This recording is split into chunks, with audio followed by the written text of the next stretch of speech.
Alors, je dis bonjour à tous et que la paix et la grâce du Seigneur soient avec chacun d'entre vous. Donc, aujourd'hui, nous allons voir et comprendre la grâce de Dieu. Donc, parce que souvent, on pense que on a une bénédiction, c'est la grâce de Dieu, mais on ne comprend pas vraiment ce que la grâce de Dieu nous apporte. Donc, aujourd'hui, j'aimerais bien qu'on puisse comprendre ce que la grâce de Dieu nous apporte. Alors, pour ceux qui m'écoutent et qui me voient, qui m'entendent, je vous invite qu'on puisse prier. Seigneur, nous te donnons toute la gloire, nous te bénissons, te remercions pour ta parole que tu nous as donnée afin qu'on puisse te connaître. Nous voulons aussi, Éternel, notre Dieu, vraiment que tu nous révèles, Seigneur, qui tu es. Car, Seigneur, tu désires que l'homme puisse te connaître. Et Seigneur, sans cette connaissance, ô Dieu, nous avons du mal, Seigneur, à avancer. Car quand on connaît le chemin, on avance dedans. Mais quand on ne connaît pas le chemin, on se perd. C'est pour cela, Seigneur, nous te demandons de nous révéler, Seigneur, ta parole par ta grâce, dans le nom précieux de ton Fils Jésus. Amen. Amen. Amen. Alors, je vous invite à pouvoir ouvrir votre Bible. Dans Titre chapitre 2, J'ai pas compris. Dans Titre chapitre 2, Ah, d'accord. à partir du verset 11. Titre chapitre 2, à partir du verset 11.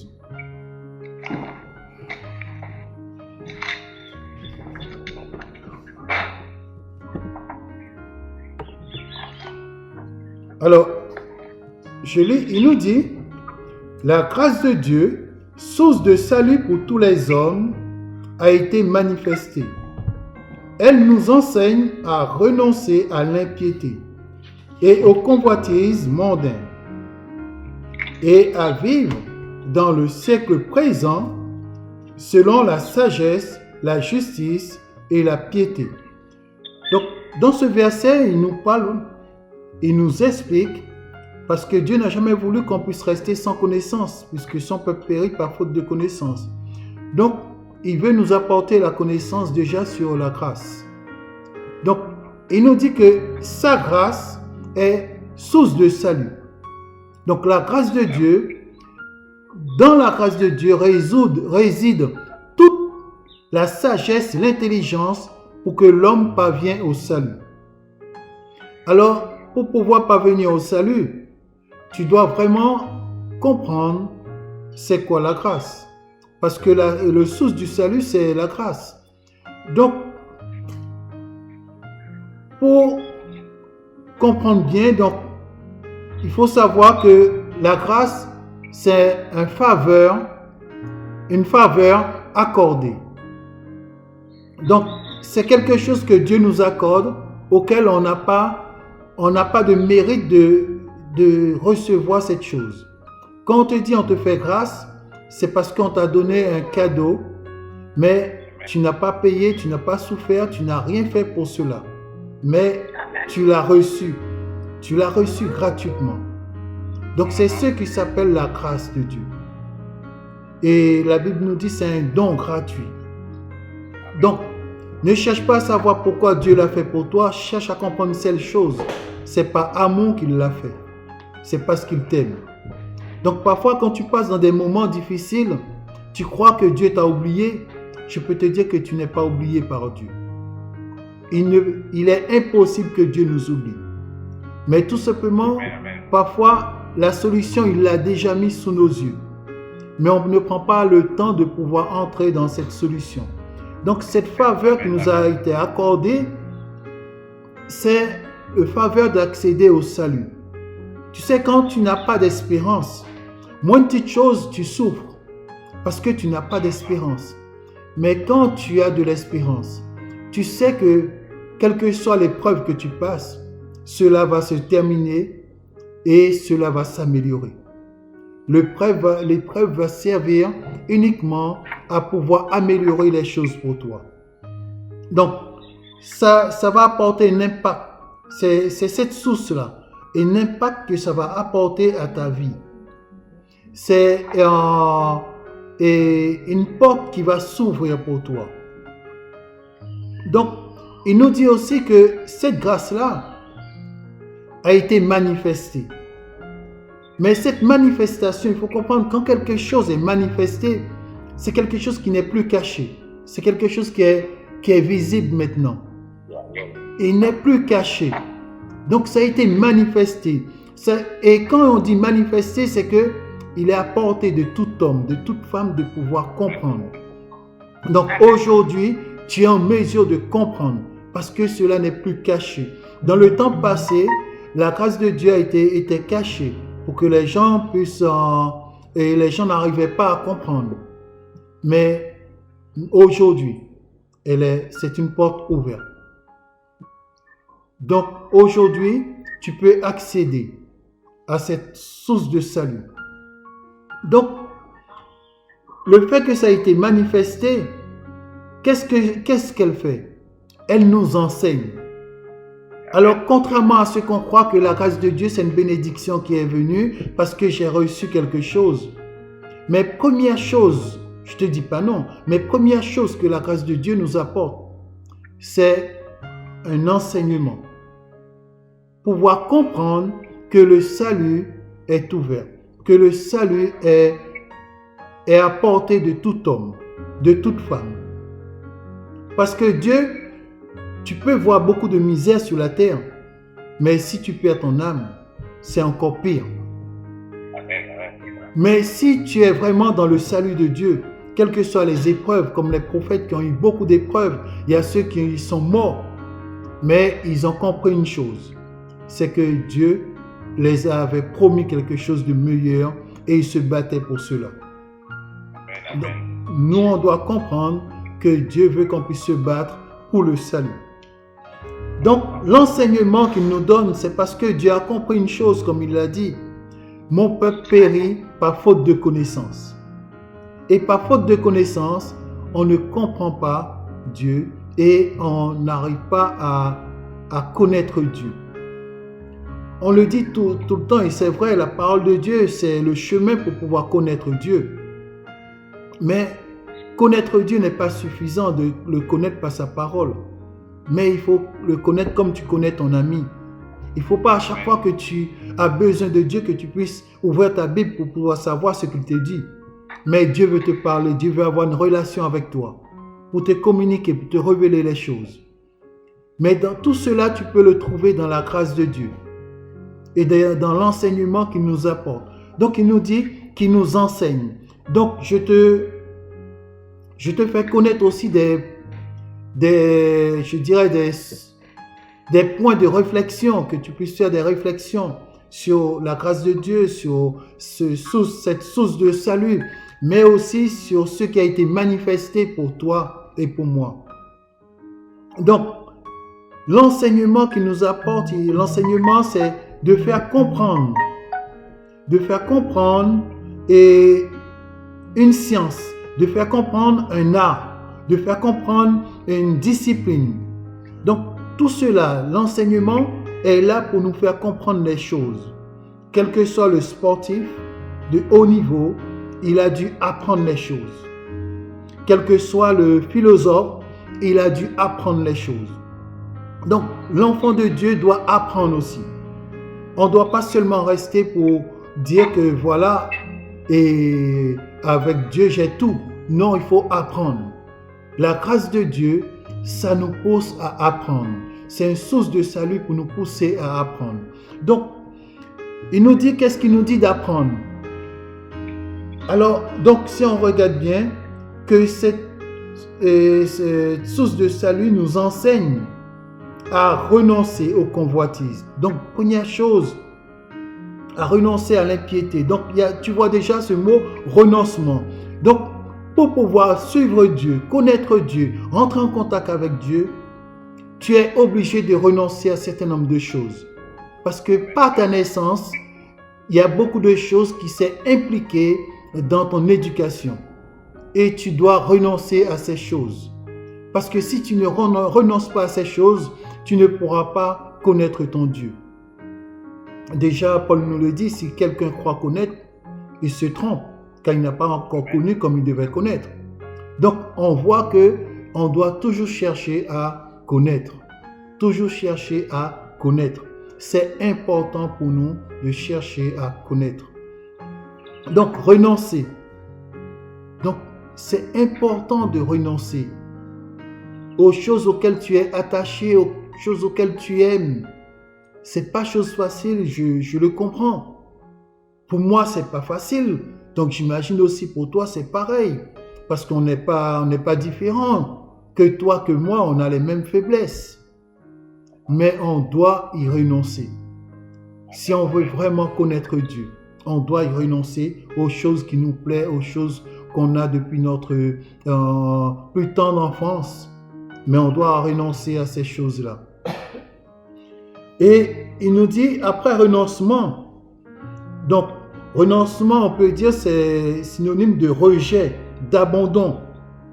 Donc, il faut rejeter, il faut abandonner. Ensuite, il nous dit à l'impiété. L'impiété, en fin de compte, renoncer à l'impiété. L'impiété, c'est le mépris de la religion. Aujourd'hui, beaucoup de personnes méprisent la religion. Et même, parfois, on est dans le Seigneur, mais on méprise aussi la religion. La religion, ce n'est pas la religion qui a le problème. Le problème, c'est les hommes. Parce que souvent, on se base sur la religion, nos religions, mais en fin de compte, Jacques nous dit que la religion pure et simple consiste donc à faire du bien aux autres, à chercher Dieu, à honorer les hommes. Donc c'est ça la religion, la véritable religion, à faire du bien autour de soi. Donc on doit comprendre que là, l'enseignement nous dit qu'il faut renoncer à l'impiété. Donc renoncer à mépriser la religion. Mais de comprendre que la religion, c'est Dieu l'a mis pour pouvoir changer certains hommes et de femmes. Donc, excuse-moi si mes regards sont des deux côtés parce que je suis dans deux caméras différentes et donc je suis obligé de jouer avec et ma lecture se trouve d'un côté. Donc, on voit après l'impiété, il nous dit aux convoitises mondaines. Donc, si on regarde, il faut renoncer aux convoitises, donc aux choses qu'on désire, comme on en parlait tout à l'heure, aux choses que tu désires plus que toute autre chose. Mais quand tu vois que ces choses-là font partie des choses du monde, tu dois y renoncer. Si tu ne renonces pas à ces choses-là forment une véritable barrière pour toi et cela met un obstacle entre toi et Dieu. Cela met un obstacle entre ta prière et Dieu. Ça empêche à Dieu de t'entendre. Et donc tu dois vraiment, les convoitises, tu dois vraiment les rejeter. Cela est important. Si cela n'est pas rejeté, tu ne pourras pas connaître ton Dieu et ton Dieu ne pourra pas t'atteindre puisqu'il y a une barrière entre vous. Après, qu'est-ce qu'il nous dit? Donc, il nous dit de vivre. Il nous appelle maintenant à vivre. Donc, je te donne un passage qui est bien pour toi de lire. C'est Proverbe 28, verset 13. Tu feras la lecture. Proverbe 28, verset 13. Et je te donne aussi Proverbe 12, verset 2. Proverbe 12, verset 2. Donc, après, il nous parle de vivre selon la sagesse. Donc, c'est pas n'importe quelle manière il faut vivre. Il ne faut pas vivre selon la sagesse de ce monde, mais selon la sagesse que Dieu nous a appelés à vivre. Donc, la sagesse, c'est un concept qui qualifie, je dirais, le comportement d'un individu. Quel est le comportement que tu as? Et c'est ça la sagesse. Donc, tu dois savoir comment tu dois marcher et vivre. Donc, la sagesse aussi, c'est cela, et c'est quelque chose qui lie notre conscience à la conscience de l'autre. Donc, ça t'empêche de vivre pour toi-même. La sagesse brise tout égoïsme. Donc, tu dois vraiment rechercher la sagesse. C'est important. Après, il nous dit de vivre selon la justice. Selon la justice. Donc, la justice, c'est un principe moral qui exige un respect du droit de l'autre. Donc, tu ne dois pas imposer tes sentiments, tes points de vue à un autre. Mais tu dois juste lui dire s'il veut accepter, il accepte. Et c'est ça, c'est la justice. Dieu ne nous a pas imposé le salut, mais il nous dit qu'il a mis deux chemins, la vie et la mort, et il nous dit choisis. Donc, si on veut comprendre la justice, déjà de comprendre Dieu, on comprendra la justice. Donc, je vais un peu plus loin avec toi, la piété.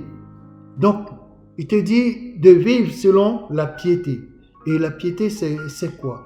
C'est le devoir de pouvoir t'attacher à ce dont tu dis que tu crois. Il faut vraiment, c'est un devoir. Donc le fait que tu dis que tu crois, tu dois travailler là-dessus. Tu dois t'attacher là-dessus. Et c'est ce qui te met en contact avec ton Dieu. Alors, je vais pas aller plus loin puisque j'ai les moyens auxquels on est en train de capter ce message est très très lourd.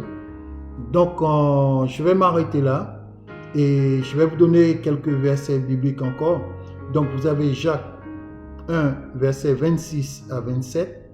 Jacques 1, verset 26 à 27. Oui, c'est bon, tu as compris? Et ensuite, Ésaïe 47, le verset 17, qui nous parle du salut de l'Éternel.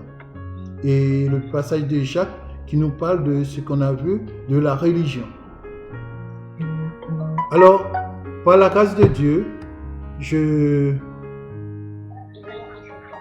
vous remercie et je prie pour chacun d'entre nous puisse vraiment approfondir cette méditation, puisqu'il y a beaucoup de choses que j'aurais pu dire, mais je préfère que chacun puisse vraiment, parce qu'aujourd'hui je me rends compte que ce n'est pas la peine de parler beaucoup, mais c'est de mettre chacun sur une piste de réflexion et qu'il puisse rechercher Dieu, parce que chacun doit le chercher. Je ne pourrai pas trouver Dieu pour toi, tu ne pourras pas le trouver pour moi. Mais tu dois vraiment entrer. Par contre, je peux te mettre sur des pistes de réflexion pour que tu puisses chercher ton Dieu, car il nous dit, je me laisse trouver par celui qui me cherche. Donc, amen. Que le Seigneur te bénisse et je vais prier. Seigneur, nous te remercions pour ta parole qui est la vérité.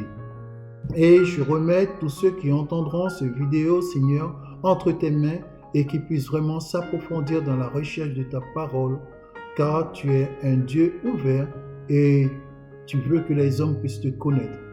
Car en te connaissant, Seigneur, nous pouvons parvenir au salut. Sois béni, sois loué, sois exalté, toi le Dieu digne de toute louange, dans le nom précieux de ton Fils Jésus. Amen.